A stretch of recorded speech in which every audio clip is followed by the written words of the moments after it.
Hello students, welcome back to the channel. एक नई video में आपका फिर से स्वागत है।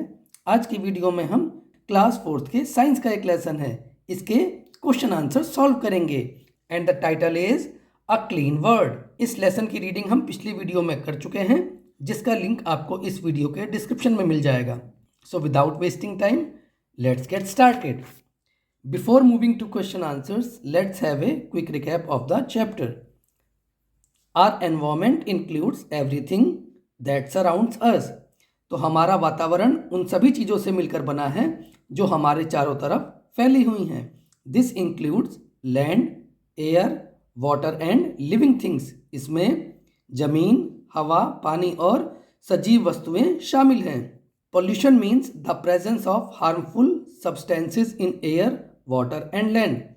प्रदूषण का मतलब हवा, पानी और ज़मीन में हानिकारक पदार्थों का पाया जाना है। Land pollution is caused by disposal of domestic, industrial and agricultural waste into land. तो भूमि प्रदूषण घरेलू, कारखानों का और खेती का वेस्ट जमीन में डालने से होता है। Water pollution is caused by disposal of waste from living things, industries and agricultural fields into water. तो जल प्रदूषण का मुख्य कारण घरेलू कचरा, कारखानों का कचरा और खेती के कचरे को पानी में डालने से होता है। Release of smoke and poisonous gases from vehicles and industrial units into air cause air pollution. तो गाड़ियों और कारखानों से धुआं और हानिकारक गैसों का वायु में मिलना वायु प्रदूषण का मुख्य कारण होता है। Disposal of waste has to be managed well to prevent pollution. तो प्रदूषण को रोकने के लिए कचरों का सही से डिस्पोज किया जाना बहुत ज़रूरी है। As citizens we must help panchayats, municipalities and corporations to reduce pollution. आम नागरिक होने के नाते हमारी जिम्मेदारी है कि हम पंचायत, नगर निगम और कंपनियों का पॉल्यूशन कम करने में मदद करें। से नो टू प्लास्टिक, और हमें प्लास्टिक को नकारना चाहिए। चलिए क्वेश्चन आंसर्स पर मूव कर लेते हैं। Tick the correct answer. आपको करेक्ट आंसर को टिक करना है। नीचे एक क्वेश्चन दे रखा है और उसके 4 ऑप्शंस दे रखे हैं। आपको सही ऑप्शन को चूज करके टिक करना है। पॉल्यूशन कॉजेज, सो प्रदूषण से क्या होता है? रिक्रिएशन, कंफर्ट, प्लेजर और डिसीजेज। तो प्रदूषण से डिसीजेज होते हैं, बीमारियां होती हैं। डिसीजेज के आगे आपको टिक कर देना है। ओके, नेक्स्ट पेज पर देख लेते हैं। This fuel causes pollution. तो इस ईंधन से प्रदूषण होता है। कौन सा ईंधन होता है? कोल यानी कि कोयला, एलपीजी जो हमारे घर में सिलेंडर इस्तेमाल होते हैं उसकी गैस, बायोगैस और सीएनजी जो हमारी गाड़ियों में इस्तेमाल होता है। तो पॉल्यूशन किससे होता है? कोल से, कोयले को जलाने से प्रदूषण होता है। ओके, एलपीजी, बायोगैस या सीएनजी नॉन पॉल्यूटिंग फ्यूल्स हैं। Okay, waste consisting of this material can not be decomposed. So इस मटेरियल का वेस्ट जो है वो डिकम्पोज नहीं होता। ऑप्शंस हैं प्लास्टिक, वेजिटेबल्स, पेपर और फ्रूट्स। तो प्लास्टिक एक ऐसा मटेरियल है जिसका वेस्ट कभी डिकम्पोज नहीं होता। सो प्लास्टिक के आगे आपको टिक करना है। ओके, फोर्थ देखिए, for proper waste management we should cooperate with. So कचरों का सही से निपटारा करने के लिए हमें सहयोग करना चाहिए। किसका? ऑप्शंस हैं काउज, नेबर्स, म्यूनिसिपैलिटीज़ और टीचर्स। तो म्यूनिसिपैलिटीज़, हमें नगर निगमों की सहायता करनी चाहिए ताकि कचरे का सही से निपटारा हो सके। म्यूनिसिपैलिटीज़ के आगे आपको टिक कर देना है। लास्ट देखिए, we must stop using these bags to prevent environmental pollution. तो हमें वातावरण के प्रदूषण को रोकने के लिए किस तरह के बैग का प्रयोग नहीं करना चाहिए? पेपर, प्लास्टिक, क्लॉथ या फिर इको फ्रेंडली।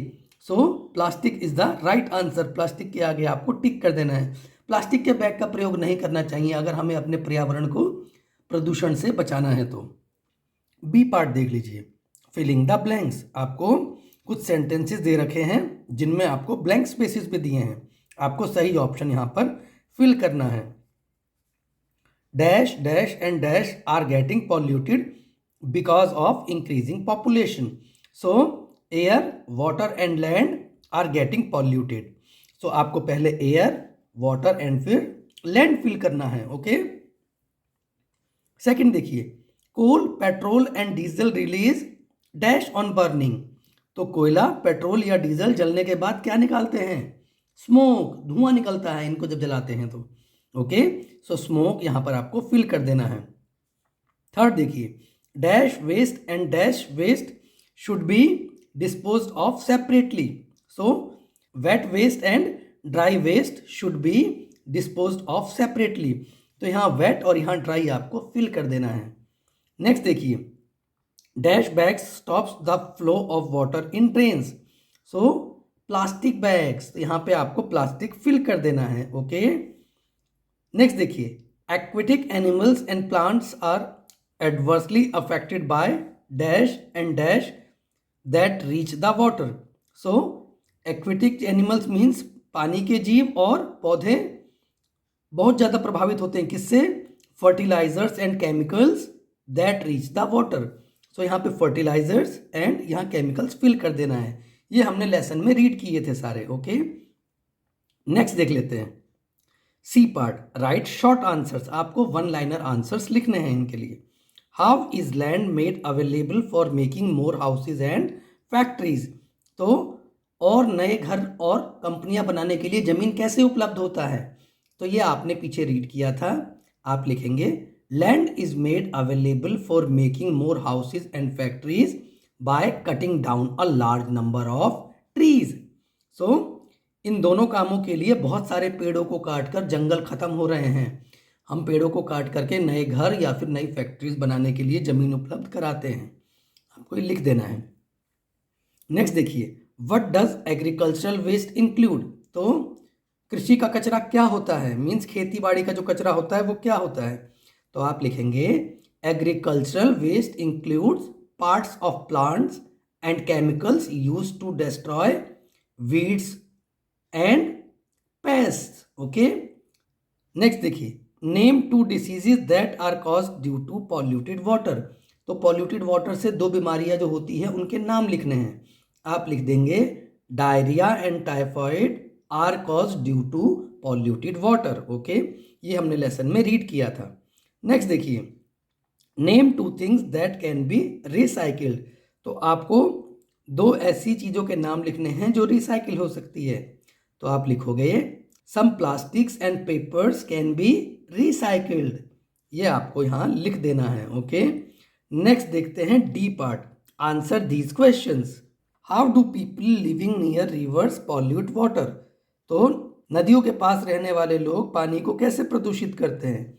तो आप लिखेंगे people living near rivers pollute water by throwing all kinds of waste.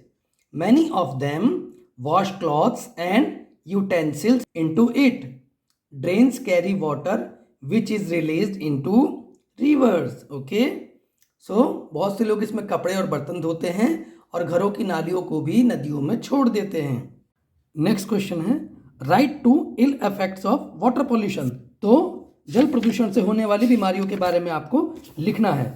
तो आप लिखोगे water pollution causes diseases like diarrhoea and typhoid. And second point लिख दोगे आप polluted water harm the aquatic life like fish and other water animals. Okay, तो ये आपको लिख देने हैं। नेक्स्ट क्वेश्चन देखिए, नेक्स्ट क्वेश्चन क्या है, व्हाट इज बायोडिग्रेडेबल वेस्ट। तो आप लिखोगे waste like peels of fruits and vegetables, things made out of paper and wood generally rot and get mixed with the soil. Such waste is called biodegradable waste. तो ये मिट्टी में सड़ करके खाद बन जाते हैं। ओके, नेक्स्ट देखिए right 2 ways by which air pollution can be controlled. तो आप लिखोगे air pollution can be controlled by using non polluting fuels and by fitting filters in the tall chimneys of the factories. Okay, ये हमने lesson में read किया था। अगला देखिए, अगला क्या है, what do you understand by landfills. तो इसका आंसर आप लिखेंगे landfills are the dumping places which are filled with plastic object specially plastic bags. Okay, E part देख लीजिए, think and answer. The government of India has banned the use of plastic bags. Why. तो तो आप लिखोगे the government of India has banned the use of plastic bags because they block drains and stop the flow of dirty water thereby spreading diseases. Okay, अगला देखिए, vehicle should be checked regularly for the amount of pollution they cause. Why? तो vehicles को regularly check क्यों कराना चाहिए? उनका pollution level check करने के लिए. तो आप लिखेंगे vehicle should be checked regularly for the amount of pollution they cause because this helps to prevent the pollution. Okay, next देख लीजिए, we should not burn fallen leaves. Why? What can we do with them? तो हमें गिरे हुए पत्तों को जलाना नहीं चाहिए. हम उनका क्या कर सकते हैं? तो इसका आंसर आप लिख दोगे we should not burn fallen leaves because it increases air pollution. Instead we should let them rot naturally. हमें उन्हें नेचुरली सड़ने के लिए जमीन में दबा देना चाहिए, इससे वो खाद बन जाते हैं. ओके, चलिए, तो इस वीडियो में फिलहाल इतना ही. अगर आपको ये वीडियो अच्छी लगी या इसका कोई भी पार्ट इन्फॉर्मेटिव लगा तो प्लीज़ इसे लाइक करके अपने दोस्तों के साथ भी शेयर कीजिए. और अगर आपने अभी तक इस चैनल को सब्सक्राइब नहीं किया तो इसे भी सब्सक्राइब करके नोटिफिकेशन को ऑल पे सेट कर लीजिए. इससे इस चैनल पर आने वाली किसी भी नई वीडियो का नोटिफिकेशन आपको टाइमली मिल जाएगा. Thank you everyone for watching this video. See you in the next class.